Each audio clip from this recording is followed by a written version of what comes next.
Vamos a leer este pasaje. Dice la Biblia: palabras de Nehemías, hijo de Acalías.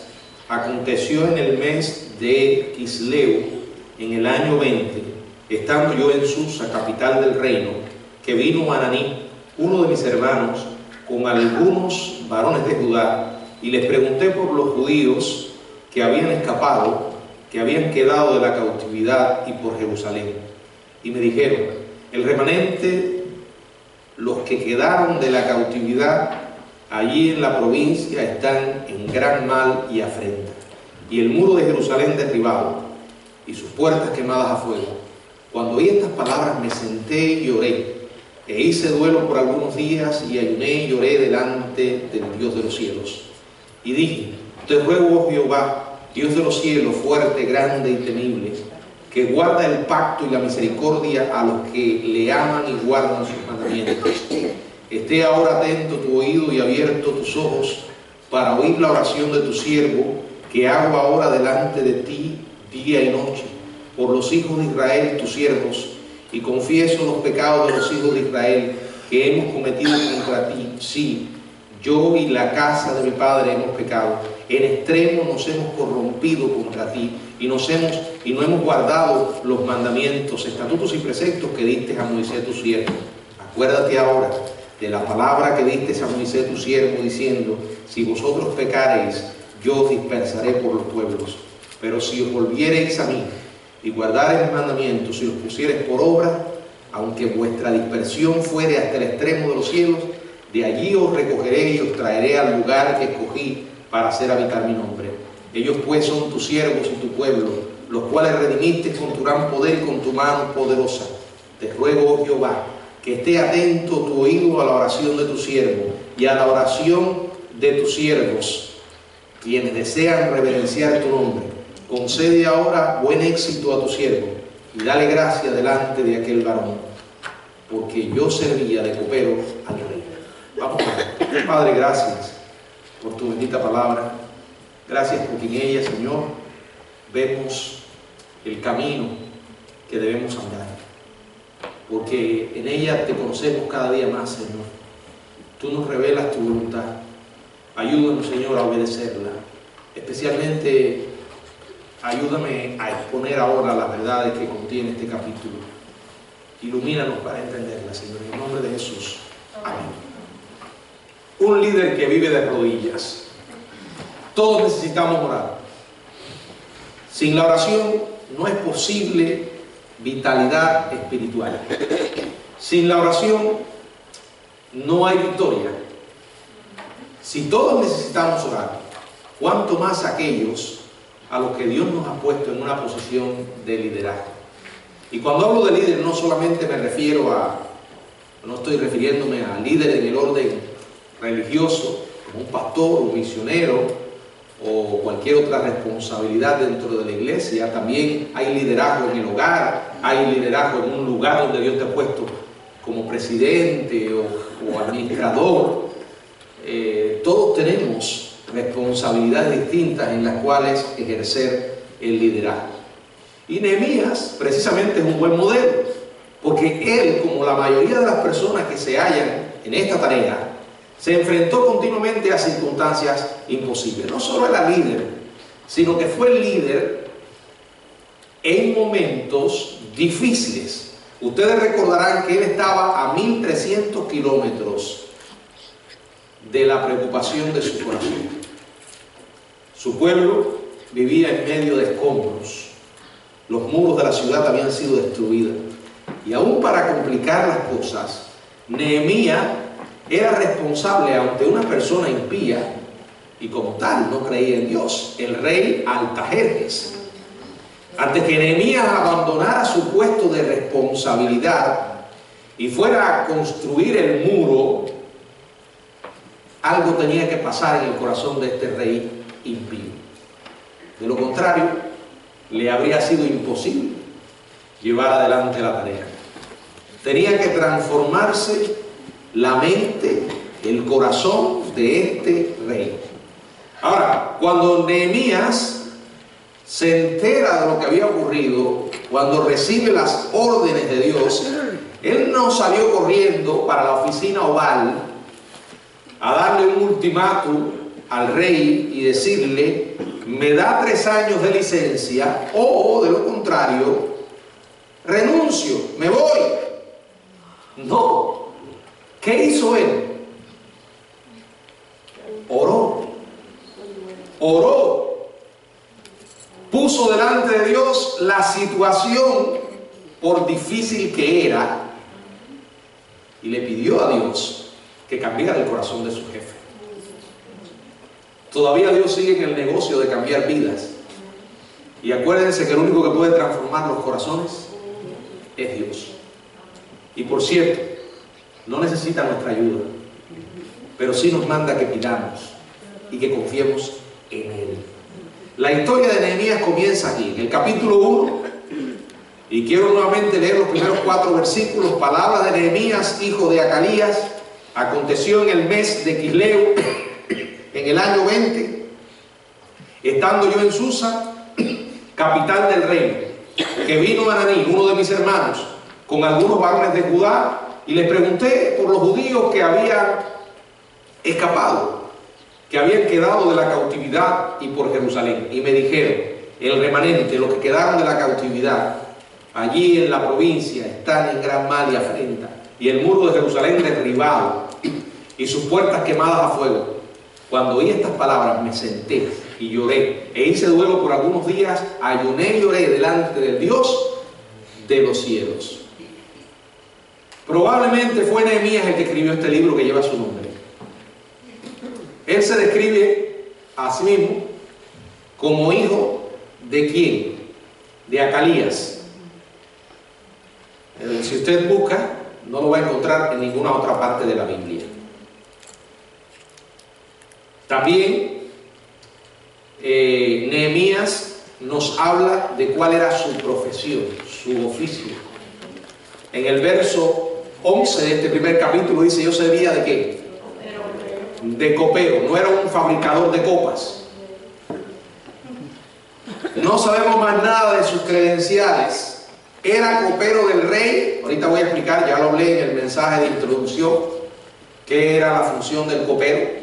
Era copero del rey y era hijo de Acalías.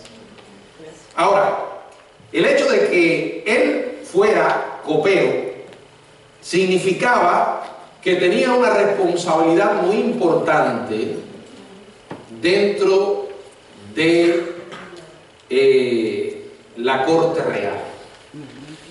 Él era el hombre que probaba la comida y el vino. Quiere decir que si alguien intentaba matar al rey, el primero que pasaba por esto, el primero que se iba a morir, era Nehemías. Por lo tanto, tenía que existir una gran confianza entre Nehemías y el rey.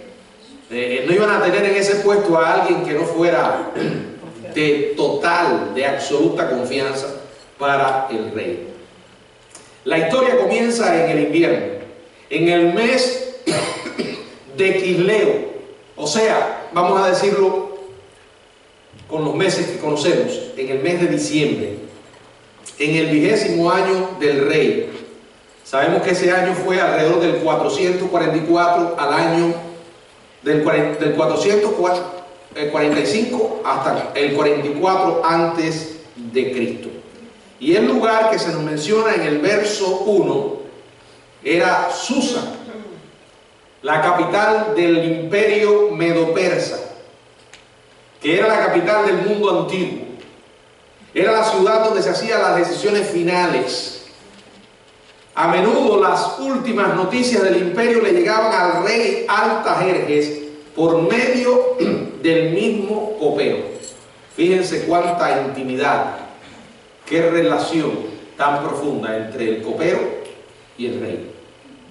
El verso 2 dice que Hananí, uno de los hermanos de Nehemías, se refiere a uno de sus hermanos carnales. Y algunos varones llegaron de Judá. Y entonces dice que él les preguntó por los judíos que habían escapado, los que habían quedado de la cautividad, y por Jerusalén. Fíjense las dos preguntas que él hace. Primero, por los judíos que habían escapado, los que habían quedado de la cautividad. Y segundo, ¿por quién? Por Jerusalén. Se ha dicho que un verdadero judío jamás olvida Jerusalén. Nehemías quería saber cómo estaba el pueblo, cómo estaba la ciudad, y ellos le dijeron: el remanente, los que quedaron de la cautividad allí en la provincia, están en gran mal y afrenta. El término hebreo para gran mal significa miseria, calamidad. Es como si lo hubiera dicho: están en gran miseria y tremenda calamidad. Están en una posición frágil, vulnerable. Y siguen además y dicen que están en gran afrenta. La palabra hebrea traducida afrenta significa agudo, penetrante, cortante o que traspasa. La idea era de que los judíos estaban siendo criticados, calumniados por personas que eran enemigas de la fe. Estaban viviendo en medio de una hostilidad tremenda. El corazón de Nehemías se llena de dolor. Nehemías se identifica con la necesidad de su pueblo. Y en los versículos del 4 hasta el 11 vemos cómo él responde. Y me impresiona que aunque él tenía una posición tan alta, porque era un hombre dentro de la corte, un hombre con funciones muy importantes, un hombre muy ocupado, sin embargo, tenía un corazón tierno para Dios. Era alguien que amaba a Dios profundamente y mantenía una relación estrecha con Él. No solo conocía de Dios, conocía a Dios. Y en la reacción que tiene, vemos algunas características que nosotros debemos imitar y que son una inspiración para cualquiera que esté en una posición de liderazgo. Porque donde hay liderazgo, vienen problemas. ¿Cómo enfrentar los problemas? Repito, no se trata solo de un liderazgo espiritual, puede ser un liderazgo político, un liderazgo hogareño, un liderazgo en cualquier parte, en tu trabajo. Ahora, ¿qué podemos aprender de él? Se enfrentó con una información triste, un pueblo en necesidad, y miren lo que hizo. Cuando oí estas palabras, me senté y lloré, e hice duelo por algunos días, y ayuné y oré delante del Dios de los cielos. ¡Qué tremendo! En los versículos que siguen hasta el 11 encontramos más detalles, y les voy a dejar algunas de las características que yo veo en Nehemías y que nosotros podemos imitar. Primero, necesitamos aprender a tener un claro conocimiento de las necesidades de otros. Estemos donde estemos, pensemos que Dios nos ha puesto allí. Si hay otras personas que están bajo nuestro liderazgo, es importante saber lo que pasa con ellos. El comienzo del verso 4 dice: cuando oí estas palabras. Es importante escuchar, saber. Si usted está en cualquier posición que esté, usted necesita saber lo que está pasando. Si es usted el líder de su hogar, necesita saber lo que está pasando con su familia. Si está en un puesto de trabajo secular, cualquiera, necesita saber lo que está pasando allí. ¿Qué sucede con sus empleados? Fíjense cómo él preguntó cuál es la condición. Y ellos le dijeron: una situación miserable. Escuchó lo que le dijeron.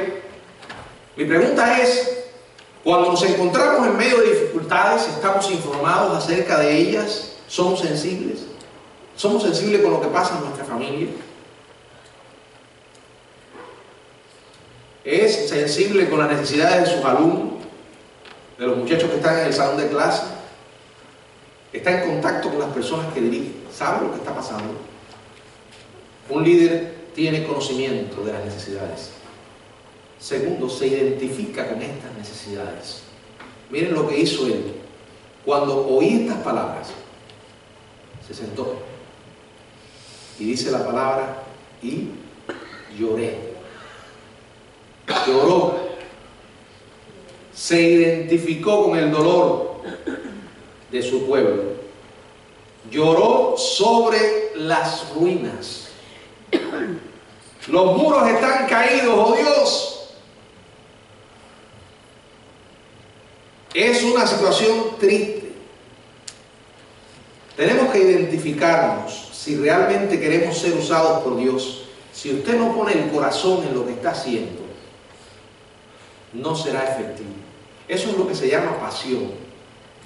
Si no tenemos pasión, es imposible que hagamos las cosas verdaderamente como Dios quiere que nosotros las hagamos. O sea, se informó de lo que estaba pasando, se identificó con lo que estaba pasando. Dice además la palabra que oró. Dice, y ayunó. Oró y ayunó. O sea, hay un problema, conocí un problema, sé lo que está ocurriendo, me identifico con el problema. Ahora, voy a poner ese problema en las manos de aquel en quien debe estar. Lo primero que hizo fue que, como un líder serio, fue a Dios con el problema en oración. Dice el verso 5, y dije, te ruego, oh Jehová, Dios de los cielos, fuerte, grande y temible, que guarda el pacto y la misericordia a los que aman y guardan sus mandamientos. ¿Cuál es nuestra reacción cuando tenemos problemas? Cuando somos confrontados con una necesidad, donde quiera que esté. Nos dejamos paralizar por el miedo, toma control de nuestra vida el pánico, solemos ingeniarnos nosotros por nuestras fuerzas para resolver la dificultad, oramos como última opción. ¿Cómo podemos resolver esto? La realidad es que muchas veces nos vamos a dar cuenta que no podemos. Los seres humanos estamos tan llenos de limitaciones y somos tan incapaces. No podemos pensar que es casualidad que estemos donde estamos ahora. No caímos ahí del cielo, llegamos ahí porque Dios nos llevó ahí. Él llevó al pueblo hebreo a un callejón sin salida para que pudieran contemplar su gloria, liberándolos de la persecución a la que eran sometidos cuando salieron de Egipto. Dios nos pone en esos callejones sin salidas. Muchas veces nos doblega de cara al suelo, porque esa es la posición en la que tenemos que estar para que entonces hagamos como el hijo pródigo. Volvamos en sí. Porque esa locura temporal muchas veces nos y como locos perdemos la capacidad para razonar correctamente. Y no importa lo que Dios nos diga, somos como el mulo, seguimos para adelante. Dios tuvo que poner al hijo pródigo en esa situación para que entonces se diera cuenta de lo que tenía en casa del Padre, volviera en sí y regresara. Nehemías le habló a Dios de su problema, y cuando lo hizo, demostró que él conocía muy bien a ese Dios. Fíjense, Dios de los cielos, fuerte, grande, temible. Estas no son palabras aprendidas en un seminario, no son palabras que le recitaron y él se las aprendió. Estas palabras salen de alguien que conoce a Dios, que tiene una relación íntima con él y como tal lo alaba. Dios de los cielos, fuerte, grande y temible. Y luego dice que guarda el pacto y la misericordia a los que le aman y guardan sus mandamientos. Alabó a Dios. al Dios para el cual él trabajaba. No importa que estuviera trabajando ahora para Altajerje como copero, él sabía que por encima de Altajerje estaba el Dios de los cielos, grande, fuerte, temible, misericordioso. ¿Conocemos nosotros a nuestro Dios? ¿Sabemos de lo que es capaz? ¿Sabemos que sigue siendo Dios todopoderoso?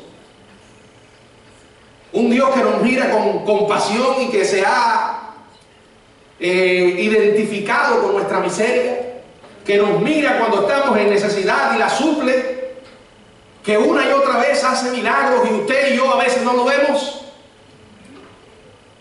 Pero cuando Dios nos da la fe para pedirlos y los vemos, entonces nuestra fe se fortalece. No importa todo lo que leamos en la Biblia, si nosotros no vemos eso en la vida real, nuestra fe no va a ser fortalecida. Nehemías fue a Dios con su problema, lo alabó y confesó que él y su pueblo eran parte del problema. Miren lo que dice: esté ahora atento tu oído y abierto tus ojos para oír la oración de tu siervo que hago delante de ti, día y noche. Porque los hijos de Israel, tu siervo, y confieso los pecados de los hijos de Israel que hemos cometido contra ti. Sí, yo y la casa de mi padre hemos pecado. En extremo nos hemos corrompido contra ti y nos hemos guardado los mandamientos, estatutos y preceptos que diste a tu siervo Moisés. Esto es un claro reconocimiento de su desobediencia. Esa es la única manera a través de la cual nosotros podemos ir a Dios. ¿O es que creemos que podemos tener la osadía de pedirle a Dios por una necesidad e ignorar lo malo que hemos hecho? ¿Creen ustedes que Dios no sabe todo acerca de nosotros? Ahora, la cuestión no es huir de Él, no, es reconocer quién es Él y de lo que es capaz de hacer, y venir con un corazón humilde y decirle: Señor, perdóname, hemos pecado. Él presentó a Dios el problema y confesó la parte de culpa que él tenía y su pueblo. Él aceptó su responsabilidad. Eso es difícil porque se nos enseña a evadir nuestras responsabilidades. Es más fácil buscar a otro a quien echarle la culpa. Qué difícil es decir: fallé, he pecado, soy parte del problema. Pero Nehemías lo hizo. No tuvo temor de decirle a Dios su responsabilidad. Ahora, no se quedó en la confesión. Después de haber alabado a Dios, reconociendo quién es Él, de haber confesado los pecados de su pueblo y los de Él, entonces reclamó que Dios cumpliera su promesa. Fíjense ahora, cuando se presenta a Dios en oración, lo que Él dice en el verso 8 y 9: acuérdate ahora.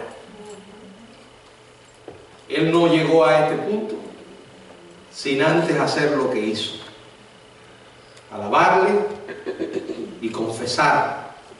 Dice: acuérdate ahora de la palabra que diste a Moisés tu siervo, diciendo: si vosotros pecareis, yo os dispersaré por los pueblos. O sea, hay pecado, habrán consecuencias.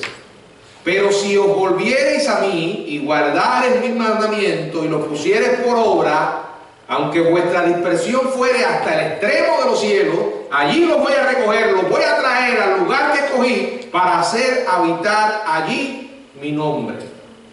Hay consecuencias.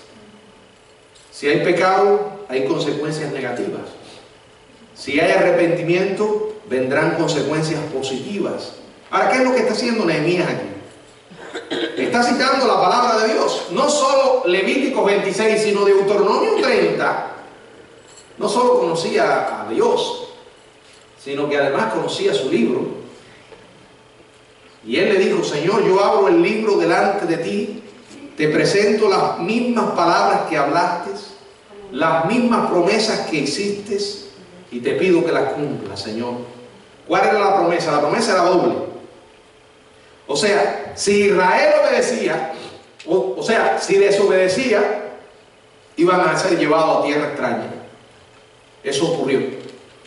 La segunda parte era que cuando el tiempo de la cautividad hubiera terminado, si ellos se arrepentían, Dios lo haría regresar y los protegería. Esa otra parte no se había cumplido, y por eso Nehemías le dice: ellos pues son tus siervos y tu pueblo, los cuales redimiste con tu gran poder y con tu mano poderosa. O sea, Nehemías estaba diciendo: Señor, la primera parte es verdad, hemos pecado y estamos en cautividad, pero tú nos prometiste que nos ibas a devolver a la ciudad y protegernos, y eso no ha ocurrido. Te pido, Señor, que cumplas tu palabra. Hermanos, Dios no habla a la ligera. Lo que Dios ha dicho se cumplirá. Acuérdese que su carácter está en juego. Dios es Dios de verdad. Él dice y Él hace. La Biblia está llena de magníficas promesas que alimentan nuestra fe. Cuando nos vemos ante grandes desafíos y extraordinarias necesidades, clamemos, pidiendo a Él que cumpla esas promesas. Finalmente, Nehemías hace su petición y está en el verso 11. Yo veo una petición osada. Te ruego, oh Jehová, esté ahora atento tu oído a la oración de tu siervo y a la oración de tus siervos, quienes desean reverenciar tu nombre.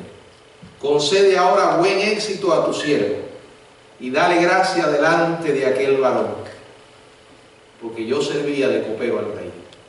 Aquí está la razón de lo que se produce en el capítulo 2, de que el corazón del rey fue cambiado.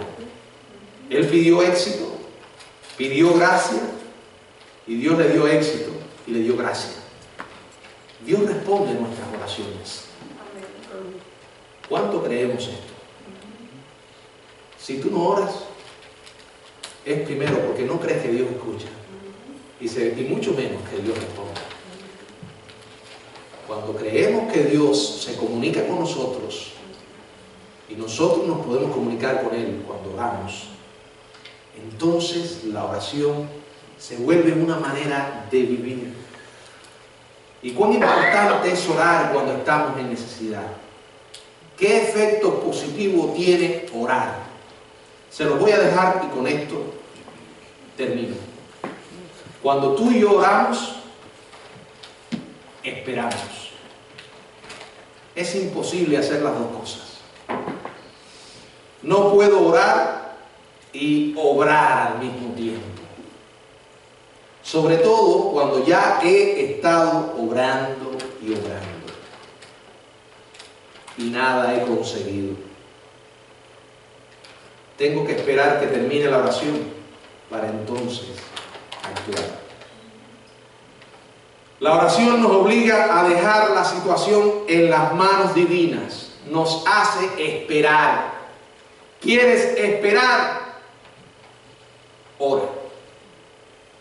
Segundo, la oración muchas veces no cambia las cosas. Nos cambia a nosotros. Porque comenzamos a ver las cosas de una manera distinta. Es lo que yo digo, se aclara mi visión. Y de pronto nos damos cuenta, ahora estoy viendo las cosas de una manera diferente. Es más, ahora estoy viendo cosas que antes no veía. Porque Dios me está mostrando la realidad. Antes estaba ciego y ahora veo. ¿Quieres limpiar tus lentes? Ora. ¿Quieres ver las cosas desde la perspectiva correcta? Ora. Lo que tú estás mirando ahora puede que sea un espejismo, un engaño del diablo. Si quieres ver las cosas correctamente, ora. Orar aclara mi visión, quita la neblina y comenzamos a ver a través de los ojos de Dios. Eso es lo que yo llamo tener una perspectiva bíblica, ver las cosas como Dios las ve. Muchas veces estamos desde el ángulo, mirando las cosas desde el ángulo equivocado, porque las estamos mirando desde una posición carnal, humana, llenos de prejuicios, con ideas preconcebidas que de alguna manera se han formado en nuestra mente como resultado de la influencia secular que me rodea. Tú y yo constantemente estamos siendo bombardeados con dardos de información negativa, veneno. Y llega un momento en que eso forma parte de nuestros pensamientos y sepamos esto, somos lo que pensamos. Y muchas veces, por lo que pensamos, estamos mirando las cosas desde un ángulo equivocado. Orar aclara nuestra visión. En tercer lugar, orar tranquiliza mi corazón y el tuyo. Yo no sé, pero me parece que es imposible orar y preocuparnos al mismo tiempo. Mientras no oramos, nos preocupamos. Cuando oramos, ya no nos preocupamos. Literalmente le pasamos la carga a Él, echando toda nuestra ansiedad sobre Él. No es posible hacer una cosa y la otra. Tenemos que hacer una cosa o la otra. La oración reemplaza la ansiedad por un espíritu calmado. No se pueden dar golpes nuestras rodillas unas con otra, una con otra, si estamos arrodillados. ¿Recordó eso? ¿Cuándo nos tiemblan las rodillas? Cuando estamos de pie, estamos sentados. Usted quiere que le dejen de temblar, póngase de rodillas. Y en cuarto lugar, la oración activa nuestra fe. Luego de orar, nos damos cuenta de que estamos más inclinados a confiar.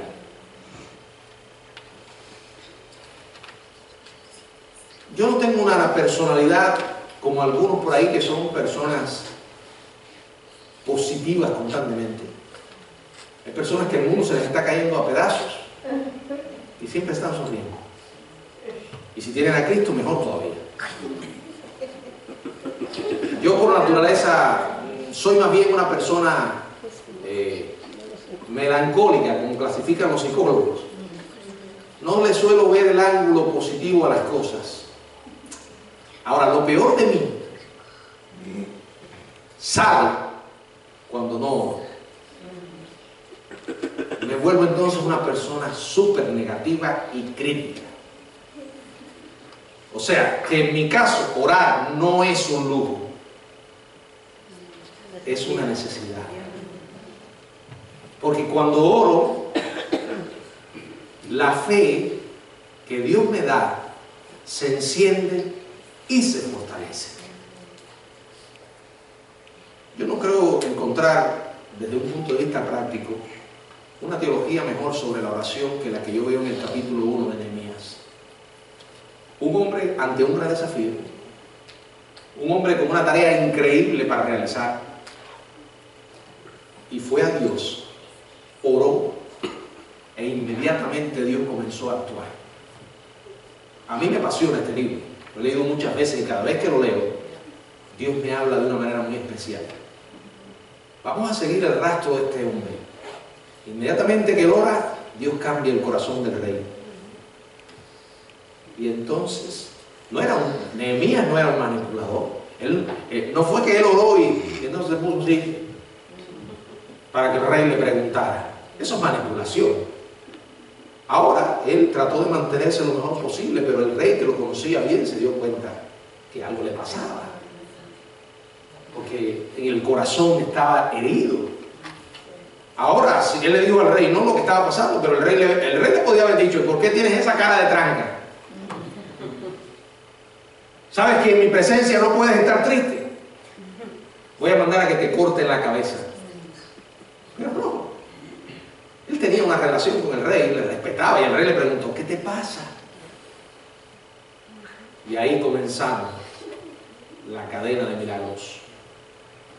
Les invito el próximo domingo a seguir esta historia. Que el Señor nos ayude a vivir de rodillas como hizo Nehemías.